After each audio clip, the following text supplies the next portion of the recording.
le victorieux, le ressuscité, c'est lui qui vaincu la mort et l'a gagné. Pour lui, je veux vivre dans la sainteté. C'est lui que je veux louer, et adorer. Encore c'est lui. Oh, le victorieux, le ressuscité, celui qui a versé son sang. Tu as versé ton sang, Seigneur. Tu as gagné sur la mort, tu l'as remporté, Seigneur, pour nous. Nous voulons vivre.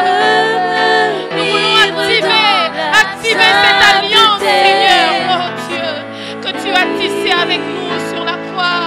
Jésus, Jésus, Jésus. Oh, encore c'est lui, c'est lui, c'est lui. Le victorieux, le ressuscité, c'est lui Qui vaincu la mort, qui vaincu la mort et l'a gagné. Pour lui, je veux vivre dans la sainteté. C'est lui lorsque son sang a coulé, que je veux louer. je peux louer. Là où je suis, là où tu es, et encore C'est lui, le victorieux, le ressuscité. C'est lui qui vaincu la mort et l'a gagné. Pour lui, je veux vivre dans Gloire la à Dieu. sainteté. C'est lui que je veux louer. que je veux louer et adorer. Que je veux louer Alléluia. Gloire à Dieu. Que je veux louer et adorer. et Oh, adorer. que je veux louer. Et adorer. Alléluia. Alléluia. Que je veux louer et Alléluia. que je veux louer et adorer. Shama, tu es là, tu es présent. Toi qui as versé ton sang, Jésus. Je veux te louer. Toi le créateur du vrai bonheur. Adonai Elohim Shama. Alléluia. Merci Seigneur. Gloire à Dieu. Gloire à Dieu. Gloire à Dieu. Alléluia. Elohim Elohim. Shama. Shama. Shama. Shama. Adonai ensemble. Adonai. Disons Elohim. Elohim. Encore Shama. Il est présent. Shama. Encore Adonai. Adonai. Elohim. Oh Shama. Shama. Oh Shama. Shama. Encore Adonai. Adonai. Elohim. Nous disons Shama. Shama. Shama. Disons Shama. Shama. Shama. Shama. Shama. Alléluia. Gloire à Dieu. Shama. Chantez avec moi. Encore Shama. Encore Adonai, Adonai. Adonai. Elohim. Shama.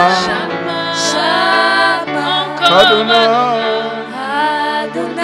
Alléluia. Elohim. Shama.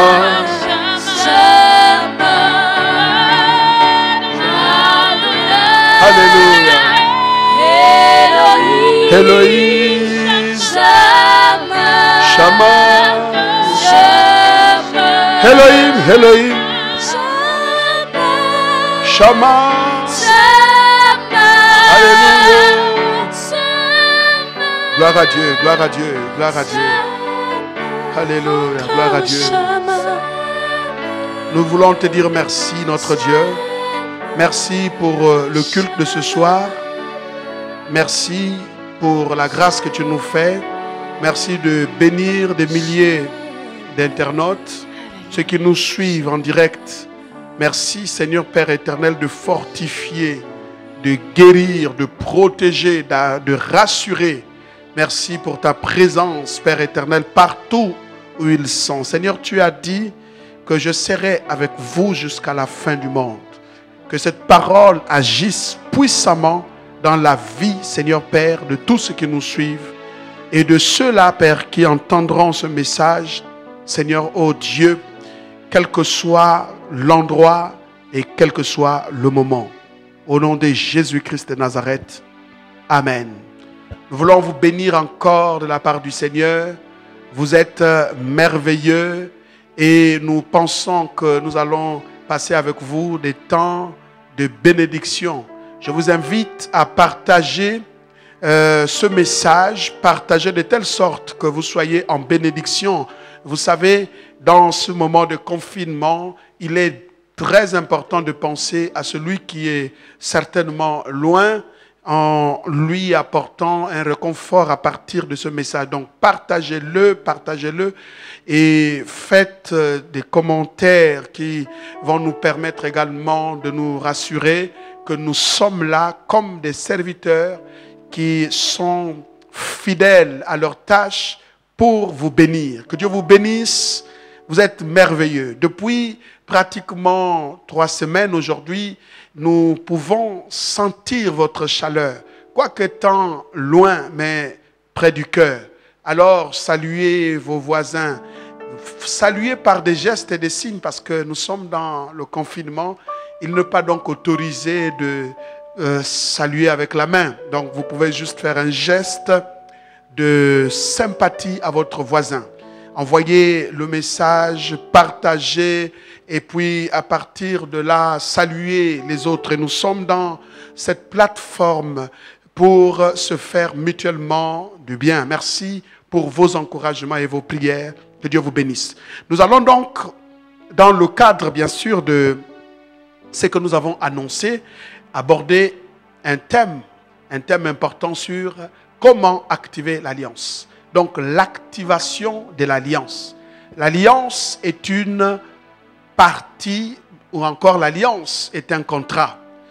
C'est peut-être le mot qui n'est peut-être pas choisi pour, comment dirais-je, cadrer tout. Mais l'alliance peut être vue comme un ensemble des traités dans un contrat. L'alliance est un traité, l'alliance est une clause.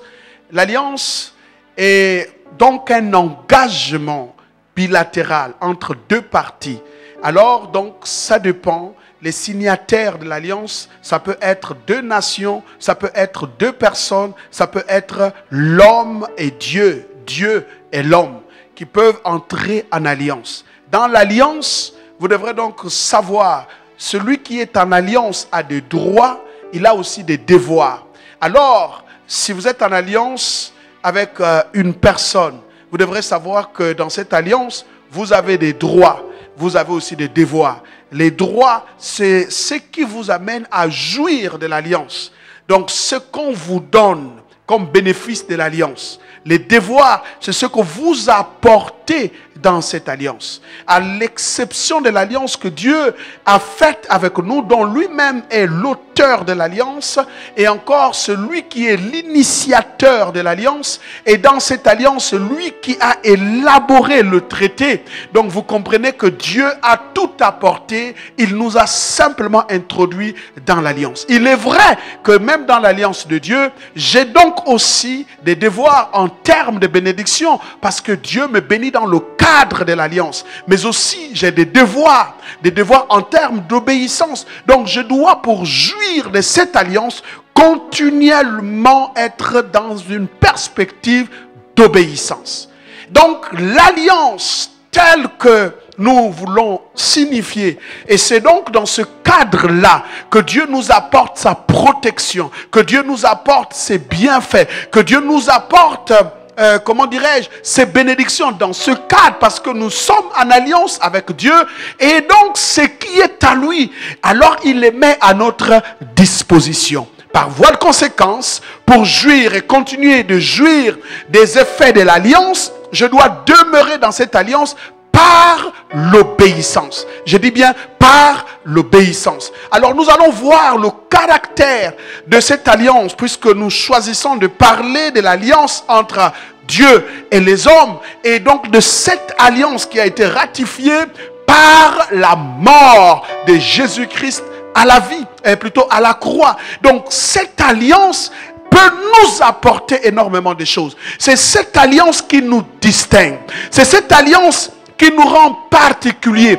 Dans cette alliance, Dieu a pris une bagatelle, un ensemble de mesures pour nous apporter son réconfort, sa protection, ses bienfaits, ses bénédictions. Donc quand nous sommes conscients de l'alliance, nous savons aussi ce qui nous attend dans cette alliance. Ce soir, nous voulons être pratiques pour vous montrer comment l'activer. Activer quelque chose, se redémarrer la chose quand elle s'était arrêtée. Ou alors prendre conscience par rapport à la chose. Activer, c'est le rendre prompt, de le rendre peut-être 2 fois plus efficace qu'auparavant. Donc, nous allons peut-être par rapport à la situation actuelle, rappeler que ceux qui sont enfants de Dieu sont déjà en alliance avec Dieu. Peut-être que vous ne l'avez peut-être pas compris de cette façon. Et alors, on va vous aider pour que vous puissiez activer l'alliance. Quand vous l'avez activé, vous rappelez à Dieu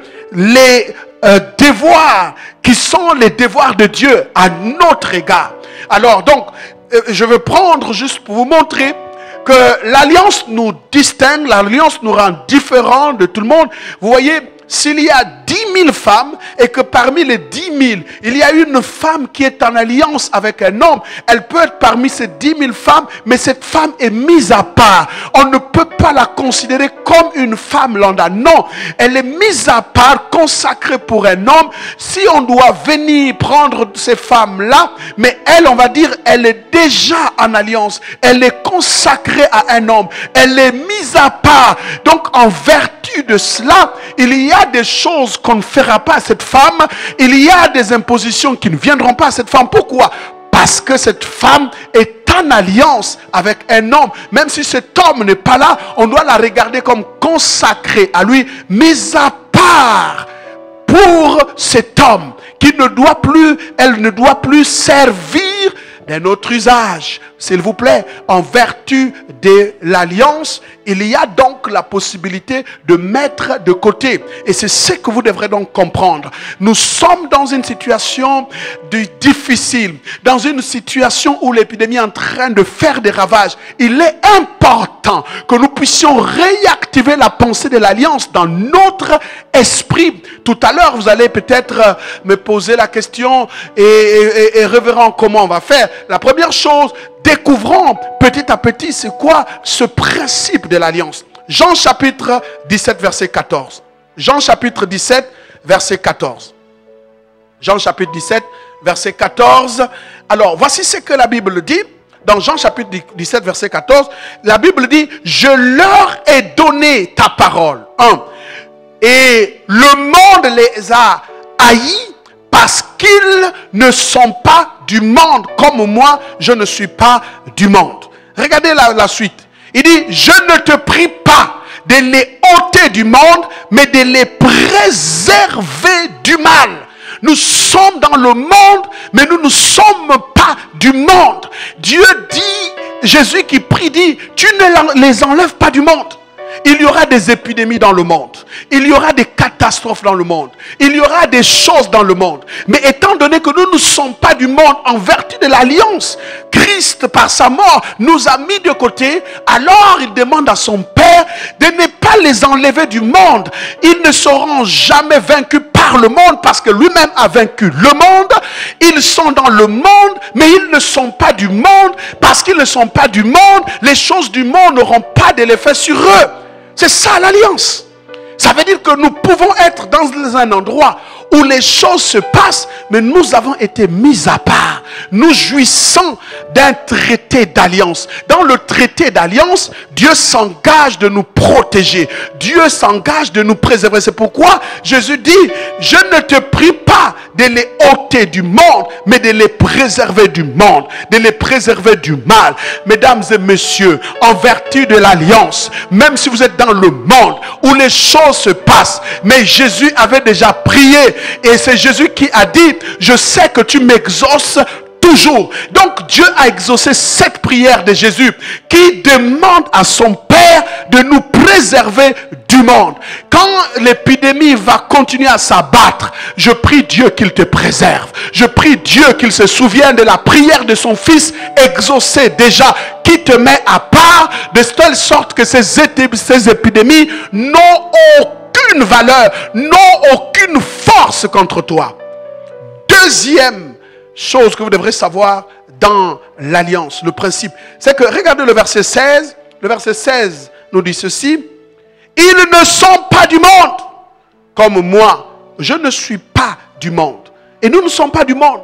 Et le verset 17, sanctifie-les, c'est-à-dire mets-les, sanctifie-les, mets-les à part à partir de ta parole, alors car, à partir de ta vérité, car ta parole est la vérité. Nous avons été mis à part en vertu de la parole. La parole qui est entrée en fonction quand l'alliance a été activée. Les promesses que Dieu a faites, il veille de manière à ce qu'il les exécute. Regardez un autre texte. Les bienfaits de l'alliance. Les bienfaits de l'alliance. Ouvrons Exode chapitre 8, verset 18. Exode 8, 18. Et nous prendrons également Exode 9, 26. Exode 8, 18. La Bible dit, Exode 8, 18, les magiciens employeurs leur enchantement pour produire l'époux, mais ils ne purent pas. L'époux était sur les hommes et sur les animaux. Regardez le verset. Et les magiciens dirent à Pharaon, c'est le doigt de Dieu. Le cœur de Pharaon s'endurcit et il n'écouta point Moïse et Aaron, selon ce que l'Éternel avait dit. S'il vous plaît, on continue. Et l'Éternel dit à Moïse, lève-toi de bon matin et présente-toi devant Pharaon. Alors, nous allons directement au verset 22. Mais en ce jour-là, alors le verset 22 dit, mais en ce jour-là, je distinguerai le pays de Goshen où habite mon peuple d'alliance, et là, il n'y aura point de mouche, afin que tu saches que moi l'Éternel, je suis au milieu de ce pays. My God. Il dit en ce jour-là, en vertu de l'alliance, je distinguerai le pays de Goshen. Goshen veut dire la terre de la force. Terre de force. Goshen est l'endroit où les enfants d'Israël résidaient tout en étant en Égypte. Aujourd'hui, Goshen, ça peut être l'église du Seigneur partout où elle se trouve. Et donc, il va dire que je vais envoyer des mouches venimeuses, des calamité dans le pays d'Égypte. Mais en ce jour, quand l'épidémie va se répandre, moi l'Éternel, je veux distinguer l'Église du reste du monde. Je vais distinguer les enfants de Dieu qui sont dans l'alliance du reste du monde. Je distinguerai leur maison. Je distinguerai leurs biens. Pourquoi? Afin que tu saches que je suis l'Éternel. Il dit, afin que tu saches que moi l'Éternel, je suis au milieu du pays. Mesdames et messieurs, vous devrez savoir qu'en vertu de l'alliance, vous devrez savoir que Dieu s'est engagé d'être avec nous jusqu'à la fin des temps. Ça veut dire que maintenant où je parle, là où tu es, de l'endroit où tu m'écoutes et tu me suis, sache une chose, Dieu est au milieu de son peuple. Quand les enfants d'Israël quittèrent l'Égypte pour aller dans la terre promise, en traversant le désert, en passant par la mer Rouge, la Bible dit que l'Éternel était avec eux. Devant, il était comme une colonne de feu. La nuit, il se tenait devant eux et il pouvait aussi se tenir après eux pour les séparer d'avec l'armée étrangère des ennemis. Ce que je suis en train de dire, c'est que quand Dieu vous introduit dans l'alliance, vous devrez prendre le temps de comprendre les principes et les bénéfices de l'alliance pour que vous rendiez compte que Dieu ne veut pas vous mélanger au même titre que ceux qui ne sont pas dans l'alliance.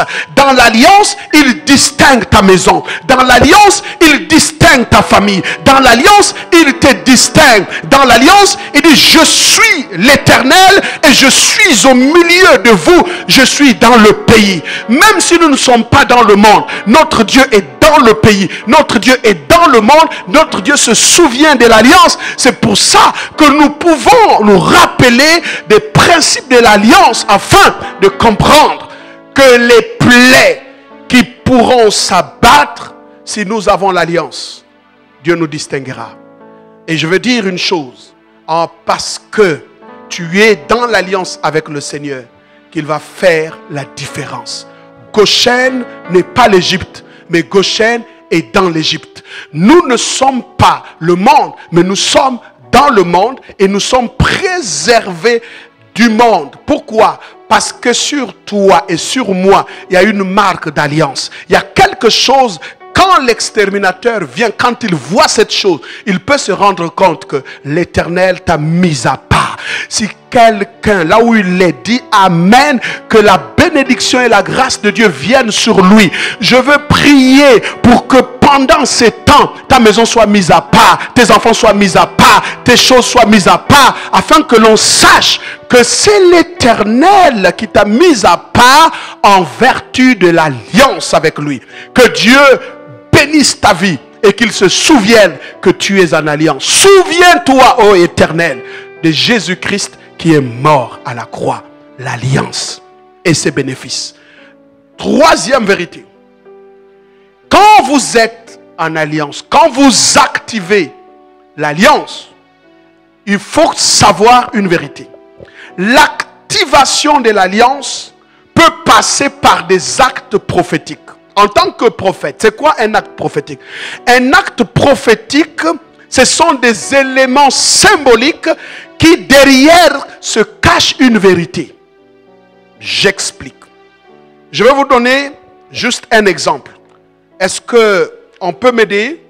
Alors, en Égypte, quand Dieu a dit à Moïse d'immoler l'agneau, mais ce que Moïse ne savait pas au moment où Dieu lui a demandé de faire, c'est que l'agneau était devenu un acte symbolique.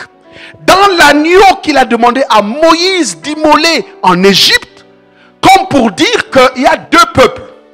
Le peuple égyptien et le peuple israélite, d'un côté. De l'autre côté, vous devrez savoir que les Égyptiens et les Israélites étaient dans le même pays. Ils étaient dans le même pays. Dieu s'est mis en colère. Il dit, cette nuit, je veux juger les dieux d'Égypte. Je passerai dans le pays et là, je veux faire un carnage. Mais il faut donc, quand je veux sortir, je ne peux pas penser que je ne vais pas toucher. Donc, il faut un confinement total. Ça veut dire que chaque enfant, en fait, tous les habitants devraient être dans leur maison parce que l'exterminateur, les enfants d'Israël devraient être dans leur maison. L'exterminateur devrait passer. Et donc, l'exterminateur, qui est l'image de l'ange de la mort, et Dieu lui-même dit, je passerai, mais en réalité, il a envoyé le destructeur. Quand le destructeur va descendre dans le pays, il a mandat de tuer tous les premiers-nés du pays. Comprenez l'alliance. Donc, le mandat qu'il a, il doit tuer tous les premiers-nés du pays. Mais Dieu, qu'est-ce qu'il va dire à Moïse? Alors, quand il va passer, il va tuer tous les premiers-nés. Maintenant, je veux que tu prennes l'agneau qui va servir de rançon. L'agneau va servir de rançon. Et pourquoi? Parce qu'en réalité, il vient pour tuer. Donc, le sang va couler. Et comme le sang va couler, donc l'agneau que tu vas immoler va déjà dire à l'exterminateur que Dieu avait déjà récupéré sa rançon. Donc, il y a l'agneau qui a été immolé à la place de tous ces gens que tu vas donc épargner, de tous ces gens-là. Alors, donc vous comprenez l'alliance, c'est que Dieu va envoyer l'exterminateur dans tout le pays d'Égypte, mais il y a donc un peuple qui part.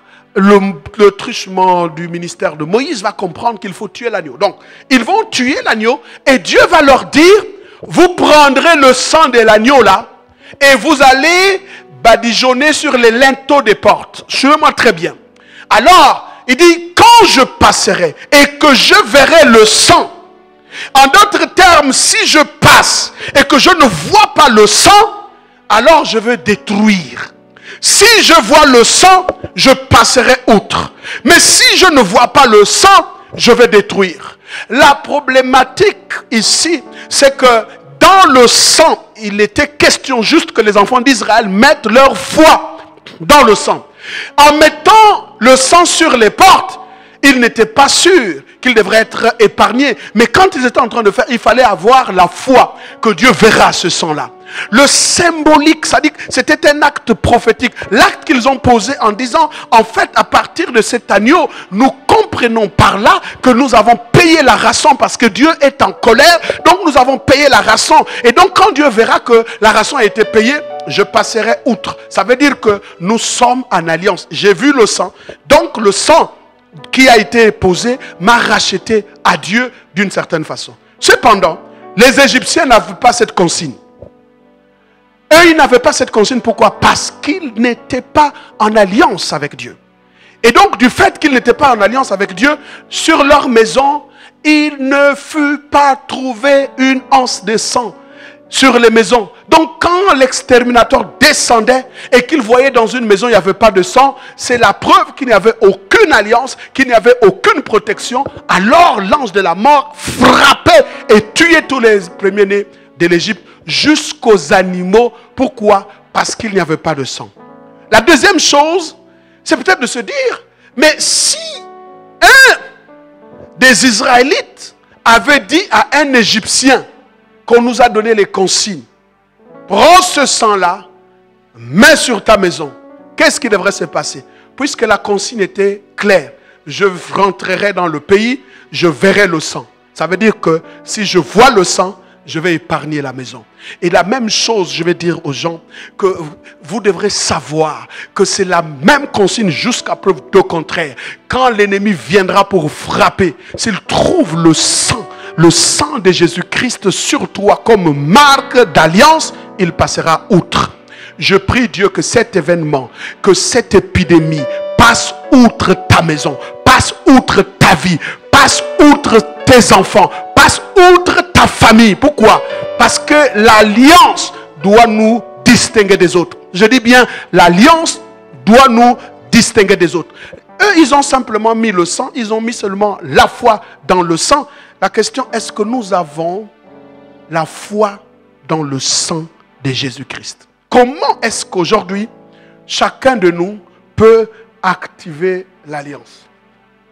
Je veux commencer par conclure en disant, maintenant que vous avez compris le principe de l'alliance, par des actes symboliques, Moïse, lui, il a tué l'agneau.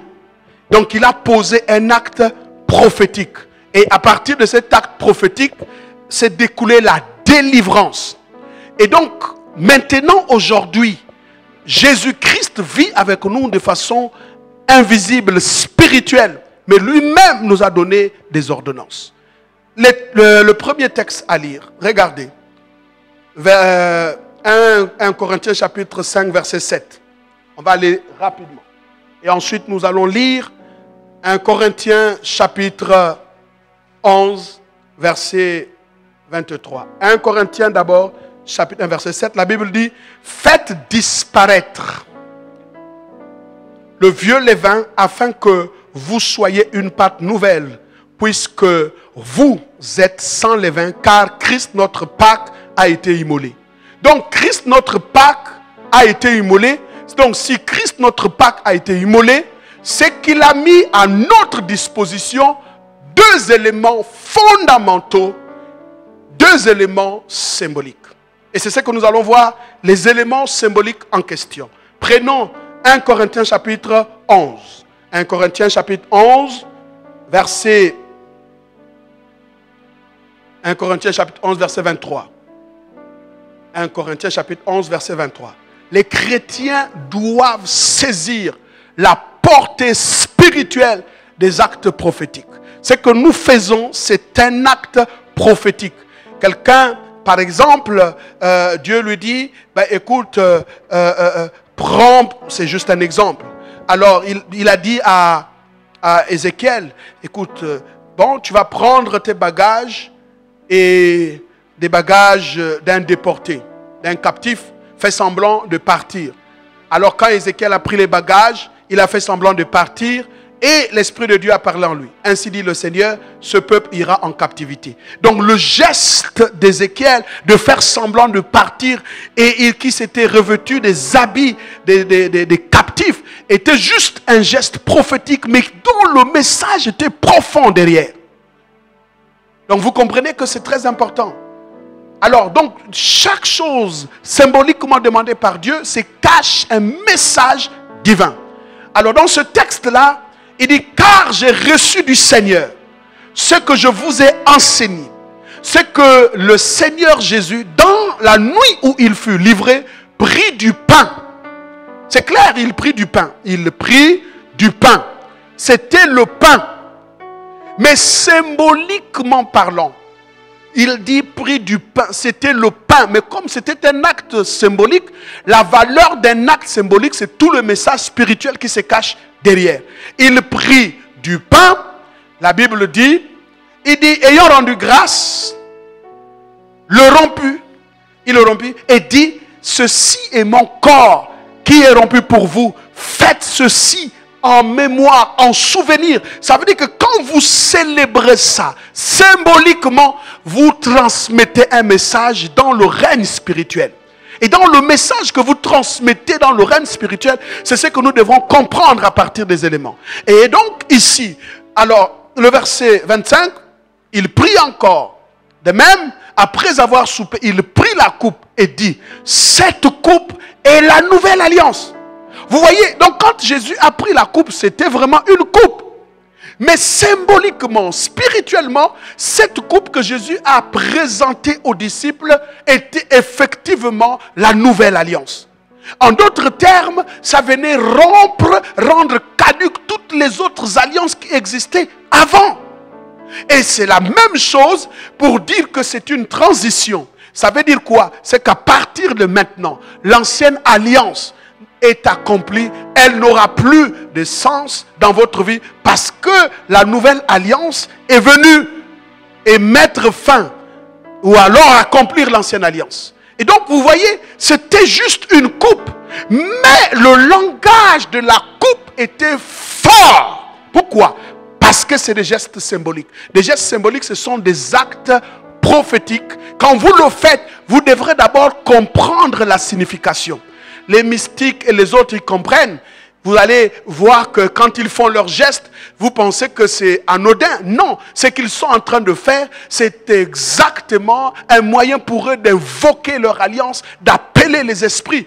Donc quand Jésus nous a demandé symboliquement de le faire, il sait. Il dit chaque fois que vous ferez cela, vous annoncez. Vous rappelez, vous annoncez ma mort. Alors, dans ce verset-là, faites ceci en mémoire de moi. Il dit toutes les fois que vous en boirez. Il dit toutes les fois que vous en boirez. Alors regardez le verset 26. Car toutes les fois que vous mangerez ce pain et que vous buvez cette coupe, vous annoncez. Donc chaque fois que vous posez cet acte, sur le plan spirituel, ça veut simplement dire que nous annonçons la mort du Seigneur. Mais vous devrez savoir qu'on dit, vous annoncez la mort du Seigneur jusqu'à ce qu'il vienne. Pourquoi doit-on annoncer la mort du Seigneur? Mais parce que dans le monde invisible, dans le règne de l'esprit, lorsque nous faisons ces actes-là, nous rappelons exactement, nous proclamons. Ici, le mot annoncer a un caractère prophétique. En tant que théologien, le mot veut simplement dire proclamer, prophétiser. Comment on va prophétiser la mort de celui qui est déjà mort? Non. Donc dans cette proclamation, il y a des vérités attachées à la mort de Christ, parce que c'est la mort de Christ qui nous a permis d'être dans l'alliance. Alors regardez, le verset 27.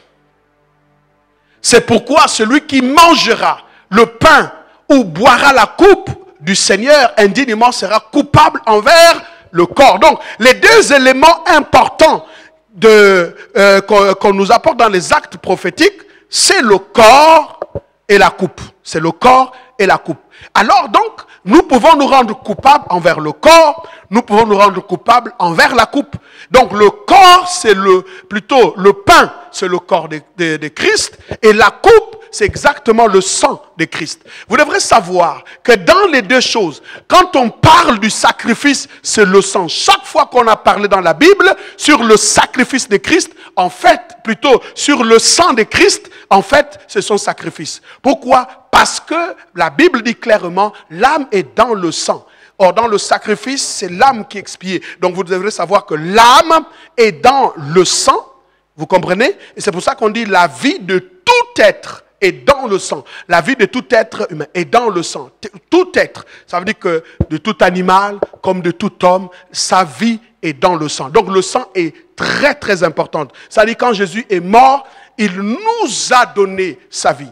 Il a sacrifié donc sa vie à notre place. Regardez le mystère. Il dit, donc si je n'ai pas l'intelligence spirituelle, alors je commence à vous dire, si je n'ai pas l'intelligence spirituelle, je ne comprendrai pas la portée spirituelle et comment cette alliance est en vigueur. Il dit, ceci est le sang de l'alliance, le sang de la nouvelle alliance. C'est Jésus qui dit, cette coupe est la nouvelle alliance. Or, qu'est-ce que la nouvelle alliance à partir de la coupe nous a apporté? Premièrement, la rémission des péchés. Or, vous devrez savoir que le diable n'est qu'un menteur. Quand les chrétiens commenceront à comprendre la portée spirituelle de ce qu'ils font, je vais vous prendre des exemples simples dans la Bible.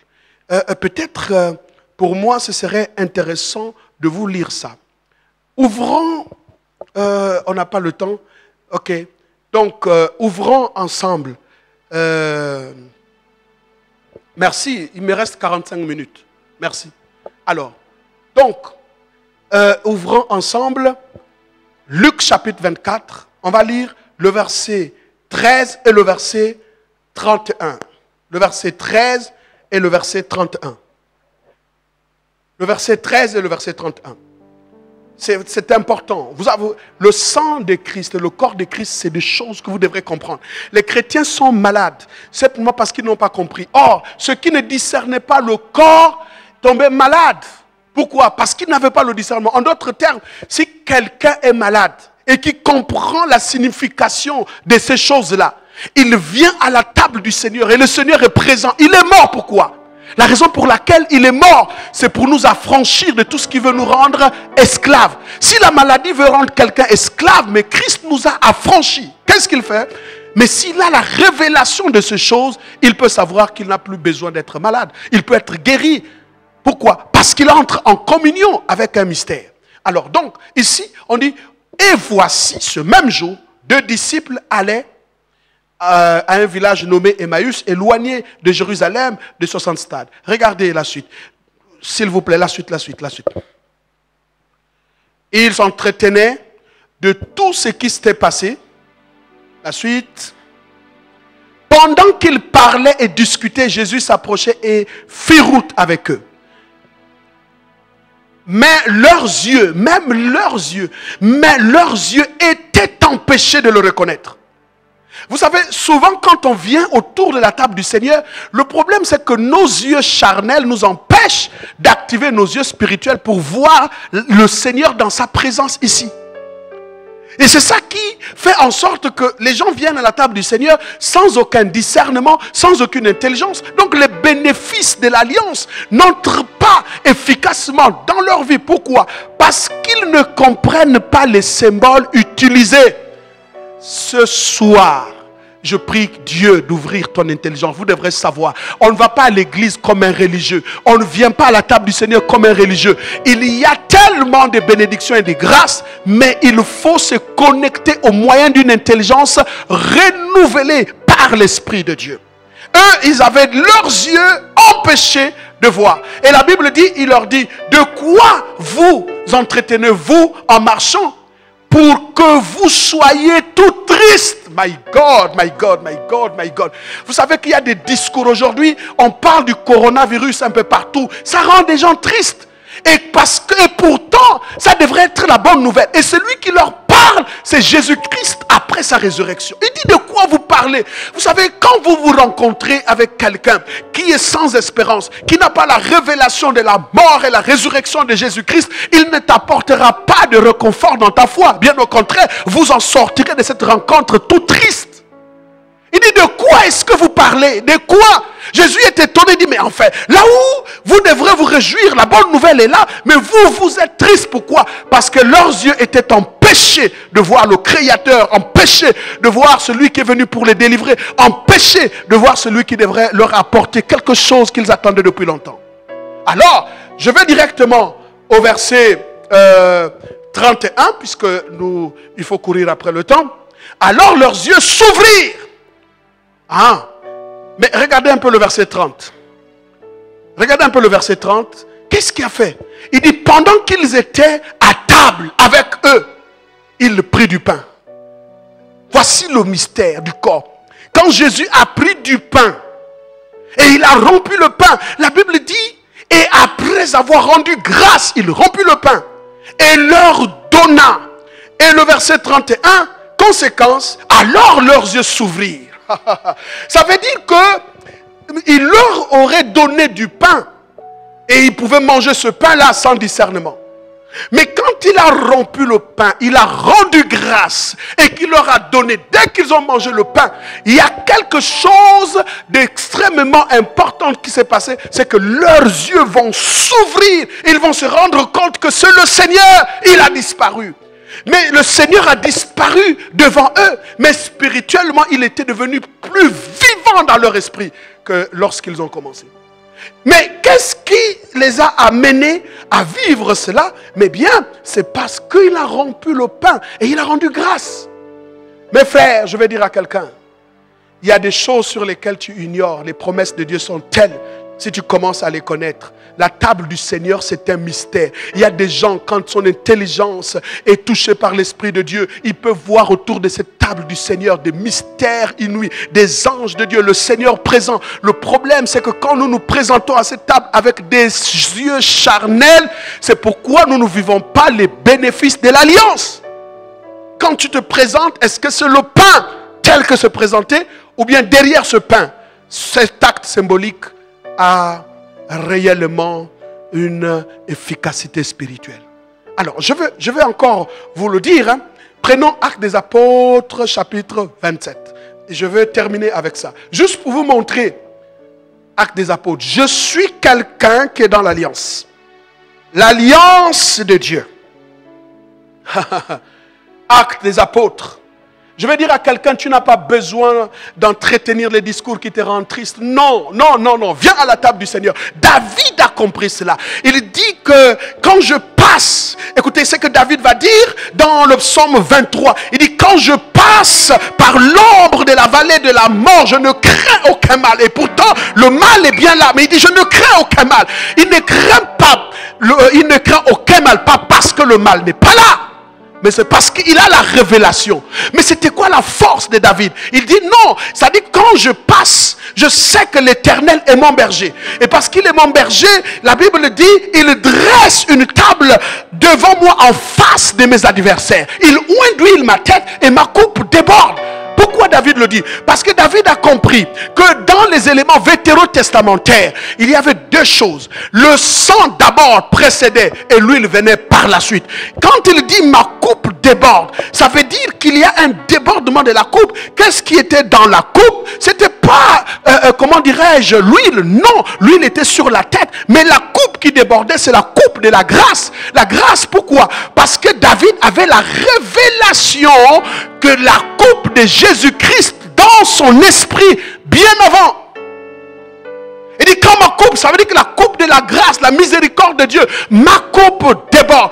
Mes amis, quand tu comprends le principe de la grâce, c'est pourquoi quand il termine, il dit, c'est pourquoi il dit le bonheur et la grâce. Il dit quoi? Le bonheur et la grâce m'accompagneront tous les jours de ma vie. Vous devez comprendre que c'est tout un mystère. Un pasteur doit comprendre dans son église que quand il y a une crise, il réunit son assemblée. Il commence à enseigner sur le mystère de la Pâque. Regardez, dans ce texte-là, Paul est en proie. Il est dans le bateau prisonnier. Non seulement prisonnier, mais enchaîné. Le bateau est en train de couler. Il ne peut pas s'en sortir. Et Paul va leur dire, écoutez, personne parmi vous ne mourra. Il dit, prenez un peu de nourriture, soyez forts. Les gens disent, mais comment on peut? Il dit, ça fait déjà plusieurs jours qu'ils ne mangeaient pas. Ils avaient perdu l'espoir. Mais Paul va leur dire, l'ange de Dieu à qui j'appartiens m'est apparu. Il dit, écoutez, vous n'allez pas mourir parce que vous tous là, vous allez vivre à cause de moi. Vous avez été donné par moi. Vous m'avez été, en fait, Dieu vous a donné à moi. C'est ce que Paul dit. Mais qu'est-ce qu'il va faire par la suite? La Bible dit qu'il a pris du pain. Il a rendu grâce. Il a rompu. Est-ce qu'il était en train de dire? Il était en train de dire, Père, en tant que serviteur de l'évangile, Jésus-Christ est mort. Et il nous a laissé la promesse que cette bonne nouvelle sera prêchée partout. Je ne peux pas mourir dans ce bateau. Quand tu es apparu à moi, tu m'as bien dit que je porterai ton nom devant les Juifs, devant les païens et devant les rois. Ce bateau n'est pas plus fort que l'acte sacrificiel de Jésus-Christ à la croix. Donc quand il a rendu grâce, il dit Jésus est mort à la croix. Et tu as approuvé ce sacrifice. Quand il a rompu, le bateau dit je ne peux pas. Personne ne va mourir. En vertu de l'alliance. Le bateau a été détruit. Tout le monde a été détruit. Personne n'est mort. Écoutez-moi bien. Bien plus encore. Ils ont échoué sur l'île qu'on appelle la Malte. Et là, Paul va prêcher l'évangile. Même la vipère n'avait même plus de puissance sur lui. L'alliance.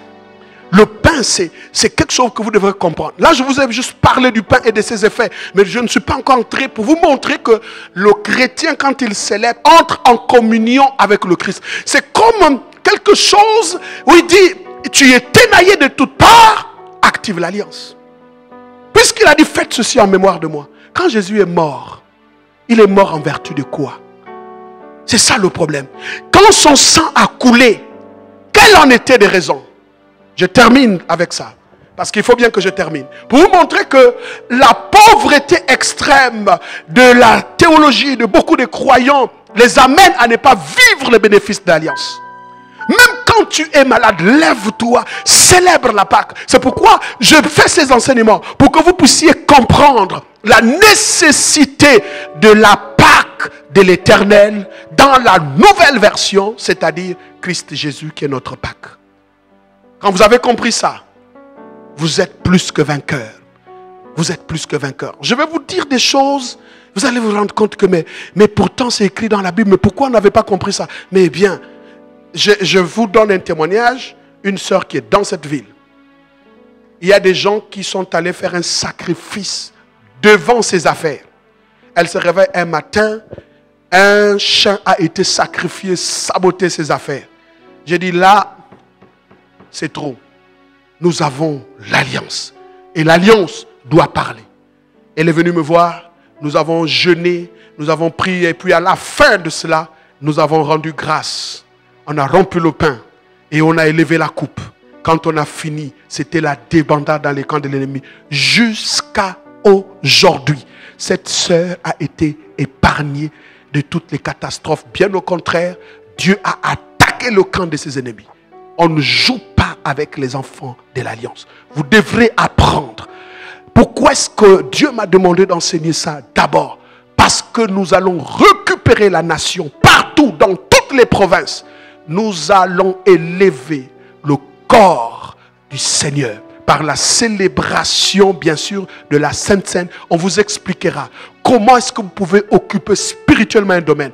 Quand les satanistes veulent occuper des domaines, occuper des secteurs, occuper des fonctions, qu'est-ce qu'ils font? Ils trouvent un corps, ils vont le sacrifier, ils vont boire du sang. Ce qu'ils font n'est pas anodin. Mais nous ne sommes pas de cela. Nous avons déjà un qui s'est sacrifié une bonne fois pour toutes, pour nous tous. Et en vertu de ce sacrifice, nous devrons maintenant simplement faire ce qu'on appelle des actes prophétiques. Alors, ce que je voulais donc noter pour que vous compreniez dans une minute, le principe, il dit ceci est mon sang. Le sang pour la rémission de vos péchés. La première fonction du sang, c'est de briser le pouvoir d'une alliance satanique qui vous retenait, maintenait comme esclave par le péché. Marc chapitre 2. Marc chapitre 2. Marc chapitre 2. Des choses que vous allez comprendre dans ces enseignements. Ça va être inouï. Marc chapitre 2. Un pasteur est un sacrificateur. Et quand tu es un sacrificateur, la prochaine fois, dans le prochain culte, vous allez voir, je viendrai avec mes habits sacerdotaux. Maintenant, on vous montrer comment on célèbre la Sainte Seine. La première chose à retenir, c'est que vous devrez être ici, là, dans votre intelligence renouvelée. La Bible dit, Jésus, voyant leur foi. Non. Je dis Marc chapitre 2, à partir du verset, on va lire à partir du verset 3. À partir du verset 3, rapidement, pour que je...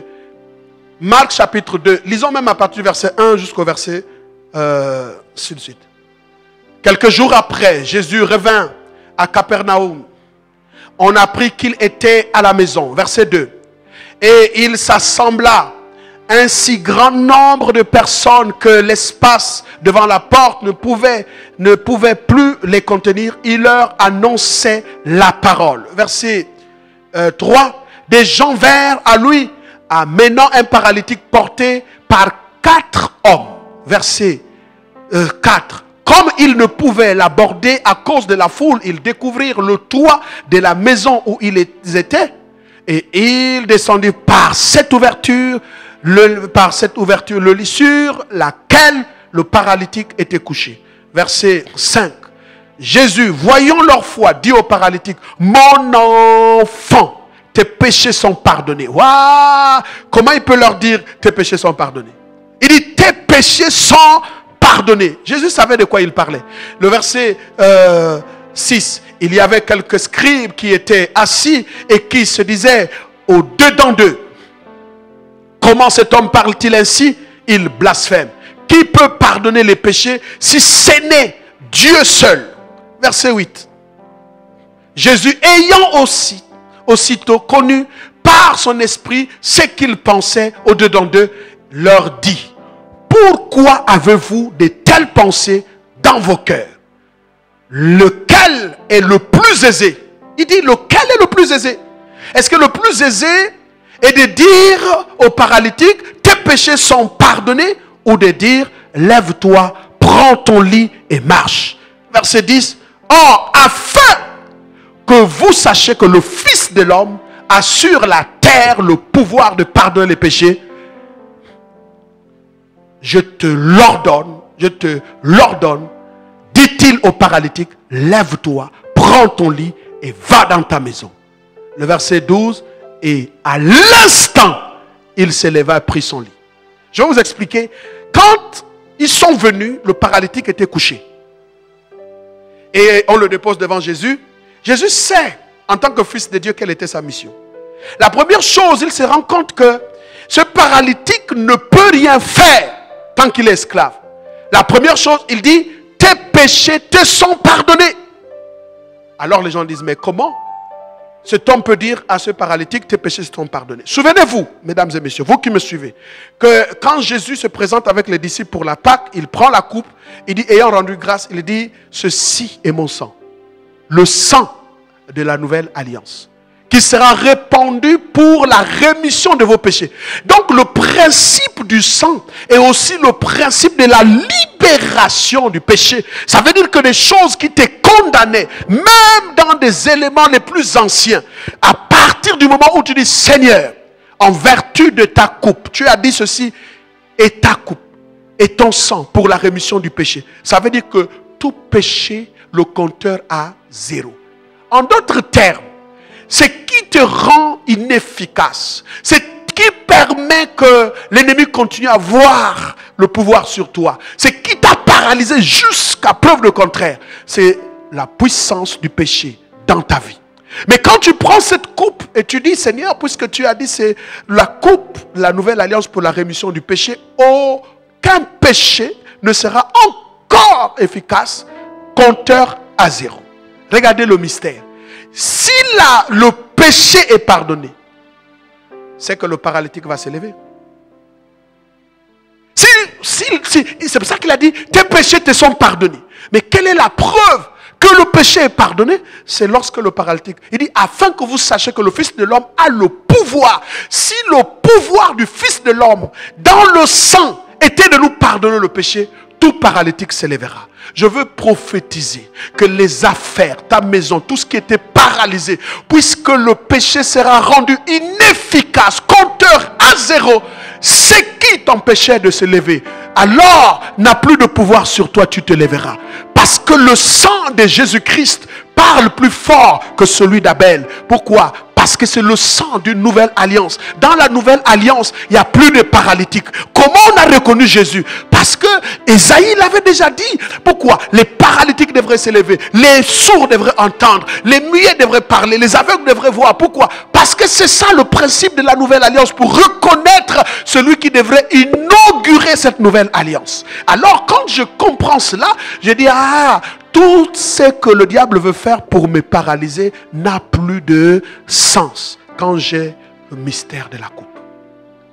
Voici ce que nous avons voulu apporter dans ce culte.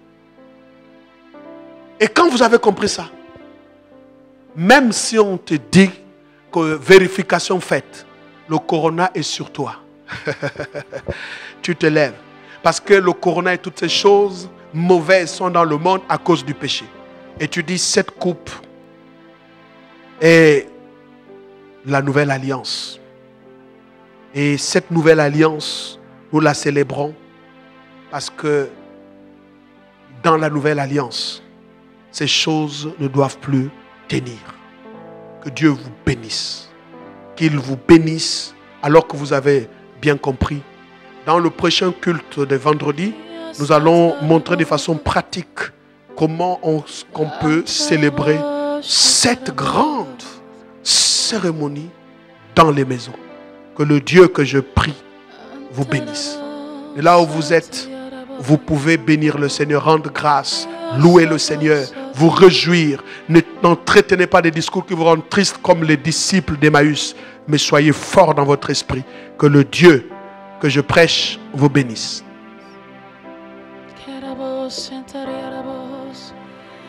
Merci Jésus pour ton sacrifice. Seigneur, merci pour le sang qui a coulé, Jésus. Je sais que tu m'aimes, Jésus. Je sais que tu m'aimes. Je sais que tu m'aimes. Disons, je sais que tu m'aimes. Que tu Par ton sacrifice, je le sais. Je sais que tu m'aimes. que tu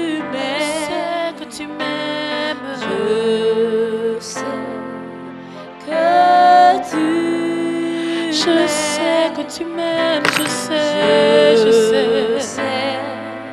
que tu encore, je sais que tu m'aimes, je sais que tu m'aimes, je sais que tu m'aimes, que tu par le sacrifice à la croix, je sais que tu m'aimes, que tu encore je sais que tu m'aimes, je sais que tu à la croix, à la croix je